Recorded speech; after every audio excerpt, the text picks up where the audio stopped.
100 से ज्यादा अपराध और कोई जज नहीं डालता था अतीक पर हाथ। ये कौन सा जज आया जिसने अतीक पर फैसला सुनाया? अतीक के लिए योगी कौन सा जज लाए जिसका चेहरा देखकर अतीक के हाथ पैर कंप कपाए? कोर्ट में ही अतीक के आंसू निकल आए। योगी का ये जज जब फैसला सुना रहा था, अतीक अपने गुनाहों का पूरा हिसाब लगा रहा था। 3 बड़े अपराधों में इस जज ने फैसला सुनाया। नहीं बचा कोई जो इस जज के सामने आया। अतीक के लिए योगी ने क्यों इस जज को ही बुलाया? जेलों में जो गैंग चलता था, कोर्ट कचहरी सब उसके घर से चलते थे। मूंछों पर ताव देकर सामने वाले की आंखों में आंख डालकर बात करने वाले माफिया का जब समय बदला तो योगी राज में वो जज साहब से नजरें मिलाने की हिम्मत नहीं कर पाया। न पुराना वाला रंग दिखा, न वो पुरानी वाली रंगत। जज साहब बोलते गए और चुपचाप सुनता रहा। कभी अपने वकील की ओर देखता, कभी जज साहब की ओर, लेकिन वो एकदम खामोश खड़ा रहा। चंद मिनटों की जिरह में उमेश के साथ अतीक के गुनाहों का पहला इंसाफ हो गया। कोर्ट ने अतीक समेत कुल 3 आरोपियों को दोषी करार दे दिया। प्रयागराज की MP MLA कोर्ट के फैसले ने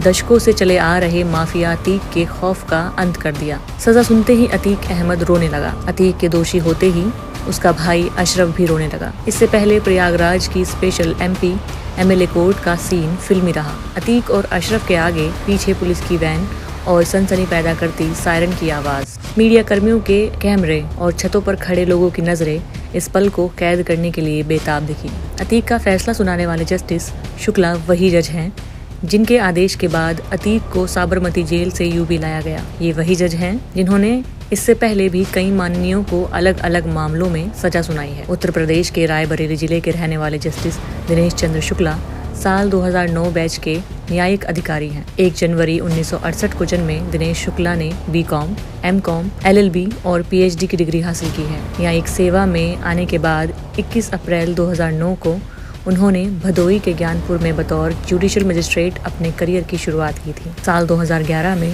वो इलाहाबाद के एडिशनल सिविल जज के रूप में तैनात किए गए। इसके अलावा उन्होंने ADJ Jhansi, additional district session जज इलाहाबाद और मेरठ में डिस्ट्रिक्ट लीगल सर्विस अथॉरिटी के सचिव के पद के लिए भी सेवाएं दी। साल 2022 में जब उनकी तैनाती प्रयागराज के स्पेशल MP MLA कोर्ट में हो गई, जिसके बाद से अब तक वो यहीं अपनी सेवाएं दे रहे हैं। प्रयागराज की स्पेशल कोर्ट में आने के बाद दिनेश शुक्ला ने कई महत्वपूर्ण और चर्चित मामलों में फैसला सुनाया है। हाल ही में योगी सरकार में मंत्री नंद गोपाल गुप्ता नंदी को उन्होंने 1 साल की सजा सुनाई थी। नंदी को यह सजा साल 2014 के लोकसभा चुनाव के दौरान दर्ज एक मुकदमे में सुनाई गई थी। उन पर आरोप था कि उन्होंने सपा नेता रेवती रमन सिंह की जनसभा में हिंसक हमला किया था। नंदी IPC की धारा 147 और 323 में दोषी करार दिए गए और उन्हें 1 साल की कैद और 5,000 रुपए के जुर्माने की सजा सुनाई गई। इसी साल प्रतापपुर से सपा विधायक विजमा यादव को भी 22 साल पुराने एक मामले में दिनेश शुक्ला ने 1.5 साल की सजा सुनाई।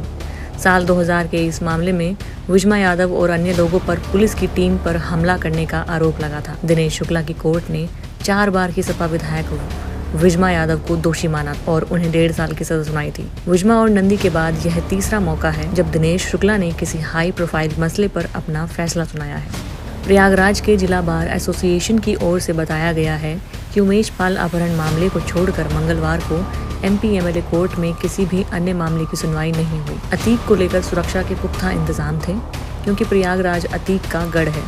यहाँ के गली मोहल्लों में माफिया के नाम की तूती बोलती है। अपराध से शुरू कर राजनीति की सीढ़ियाँ चढ़ने के दौर में किसी ने अतीक से टकराने की कोशिश नहीं की। जो सामने आया वो निपटा दिया गया। वह 5 बार विधायक और 1 बार फूलपुर सीट से सांसद भी चुना जा चुका है। यहाँ अभी भी बड़ी संख्या में ऐसे लोग हैं जो अतीक के एक इशारे पर कुछ भी कर सकते हैं। बात केवल इतनी ही नहीं है, राजनीति और अपराध की दुनिया में सक्रिय होने की वजह से अतीक ने दुश्मनी भी काफी कमाई है।